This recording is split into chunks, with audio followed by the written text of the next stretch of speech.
Assalamu alaikum, namaste, sat sri akal, shalom and good day. You are listening to Awaz Community Radio. And today's guest in the studio will be talking about eye health. Now to get in touch with us, our number is 0161 839 9817. We're on Facebook, just type in Awaz Community Radio or tweet us at Awaz Radio 122. Check out our website www.awazcommunityradio.com or email us awazcommunityradio@gmail.com.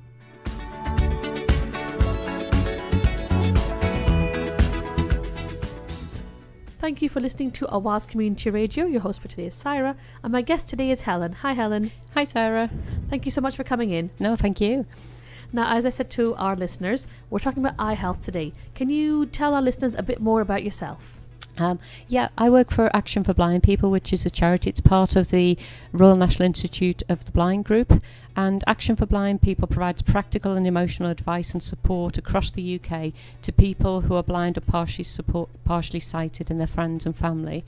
I'm the Action for Blind People Eye Health Project Coordinator, and I'm working on a 3-year project which is all about raising awareness of good eye health, and particularly amongst people with diabetes, about increasing the number of people getting eye tests and going for eye checks so that we can hopefully prevent some of the sight loss that can be a possible complication of diabetes.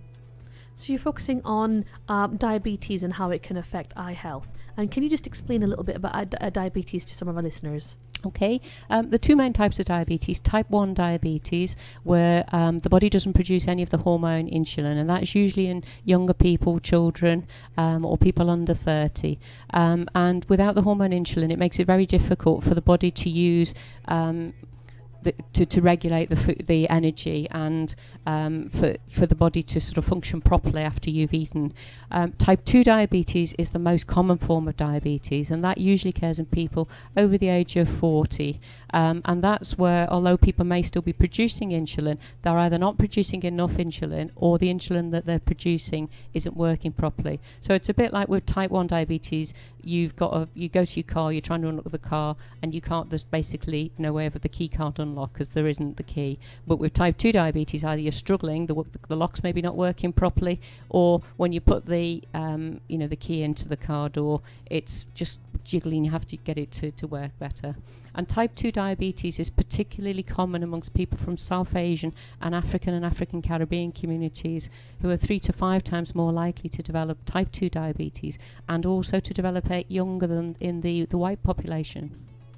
And I guess people don't always make the link between diabetes and eye health, do they? No, I think you're right there, Sarah, because sometimes people don't realise that with type 2 diabetes can put you at risk of complications, including eye disease, but also there are other possible complications of diabetes. If your diabetes isn't managed well, that could be increased problems with heart, stroke, kidney problems. But particularly the project that we're working on at the moment is about preventing sight loss. And diabetic retinopathy is the most common form of sight loss amongst people of working age in the United Kingdom. But 90% of diabetic retinopathy can be prevented, and that's by having the eye checks that you need, so going for your annual retinal eye screening once a year, and also by making sure you're having all your diabetes checks, looking after your blood glucose levels, your blood fat levels or cholesterol, and also checking your blood pressure and making sure that you're taking the medications, and also by leading a healthy lifestyle. So whether it's losing a little bit of weight or exercise, perhaps getting off the bus that stop sooner than you would normally. I mean, that's a shocking figure you've said. 90% is avoidable. Yes, really? Yes, 90% of diabetic retinopathy can be prevented. So there's the sight loss down to diabetic retinopathy can be prevented if you have the appointments and if it is detected soon enough. So people with diabetes should have their eyes screened by a diabetic retinal screening, and that's where it takes a photograph and looks at the back of your eye. And the diabetic retinopathy screening should take place every year, and it's really important that when you get the letter, when you're having it, if you have diabetes, that you must get your eyes screened for diabetic retinopathy, because the very early stages of diabetic retinopathy, you wouldn't know yourself if you had diabetic retinopathy. So without going for those eye checks and keeping those appointments, you wouldn't know yourself that you were in the early stages. And by the time you might detect something yourself, the diabetic retinopathy could have progressed further onto the next level.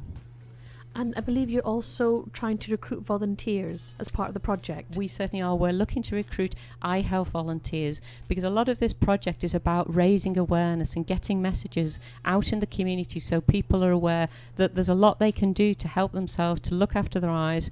And that's whether you have diabetes or not. We all need to look after our eyes to help prevent some of the other conditions or sight loss. So the volunteers that we're looking to recruit will help us work in the community at local events, raise awareness. It could be an awareness stand, it could be helping us to promote key messages within their communities, or finding out about sessions that we can attend.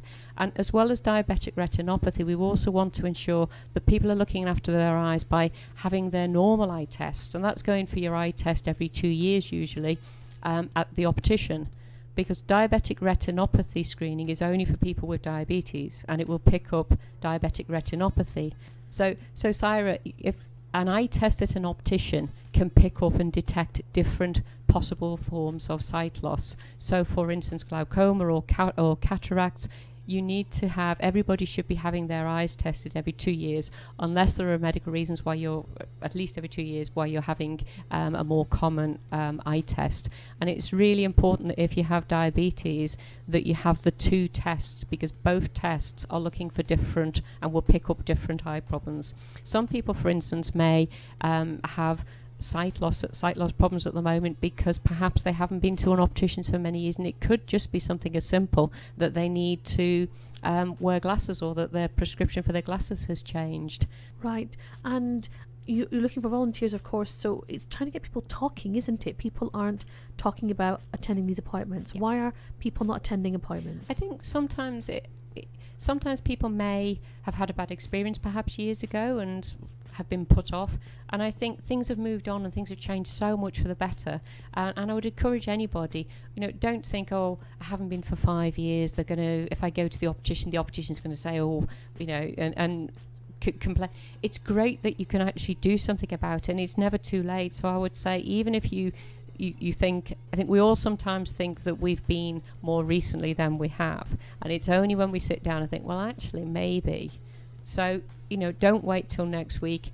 Find your nearest optician, get the appointment booked. And I think sometimes people think it's going to cost them a lot of money, and a lot of people are actually entitled to free eye test. But also, when you go to an optician, if you get a prescription, you take that prescription out with you, and then you can go anywhere you want to get your glasses, if it is glasses.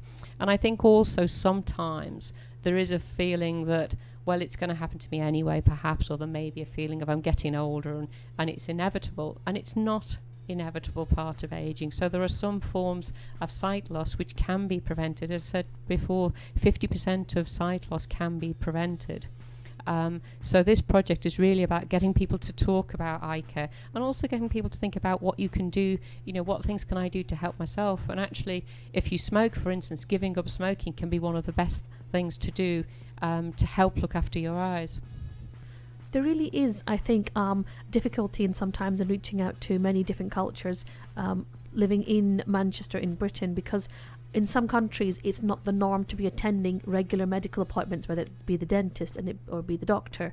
So it's trying to encourage them. It is completely normal to go for a checkup. You don't have to wait for something to be wrong for them to be checked up. Yeah, I agree entirely, and I think it's trying to encourage people, and now however that message can get across, whether it's through community leaders getting the message across, or volunteers who are in the community, and people, it could be your local hairdresser or anything, when you're having a chat about that. Don't wait until your eyesight you can detect, until you know that there's a problem. And there can be a cultural barriers, or perhaps somebody's had a bad experience, or maybe language could be a barrier to somebody wanting to go down and make that appointment. But really, it's so important to act now rather than keep putting it off. And the positive side is such a lot of eye problems can be prevented, but the best way to prevent it is by taking action now, and rather than delaying it. Because I think if we put it off to next week, then it's so much easier to keep putting it off. And I think we've all got a role within the communities to get the message and to take away the sort of the fear or any stigma. It's just about looking after your eyes. And I think sometimes because it's something that we don't talk about that often, whereas people perhaps are maybe more aware of other aspects of the health that they will go and have their health checks on. And so what are the signs that people should be looking out for?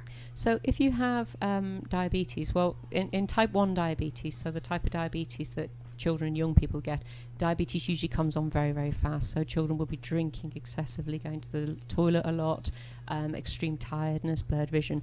But the most common form of diabetes, which is type 2 diabetes, which is the type of diabetes which again is most common in people from South Asian, African and African Caribbean communities, and is the most common form of diabetes in the UK.